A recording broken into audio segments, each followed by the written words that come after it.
اور ان کو ابراہیم کے مہمانوں کا احوال سنا دو۔ جب وہ ابراہیم کے پاس آئے تو سلام کہا۔ انہوں نے کہا کہ ہمیں تو تم سے ڈر لگتا ہے۔ مہمانوں نے کہا کہ ڈریے نہیں، ہم آپ کو ایک دانشمند لڑکے کی خوشخبری دیتے ہیں۔ وہ بولے کہ جب مجھے بڑھاپے نے آ پکڑا تو تم خوشخبری دینے لگے، اب کاہے کی خوشخبری دیتے ہو؟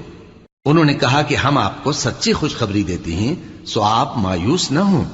ابراہیم نے کہا کہ اللہ کی رحمت سے مایوس ہونا تو گمراہوں کا کام ہے۔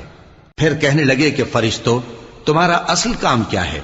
انہوں نے کہا کہ ہم ایک گناہگار قوم کی طرف بھیجے گئے ہیں کہ اس کو عذاب کریں، مگر لوط کے گھر والے کہ ان سب کو ہم بچا لیں گے، البتہ ان کی بیوی کہ اس کے لیے ہم نے ٹھہرا دیا ہے کہ وہ پیچھے رہ جائے گی۔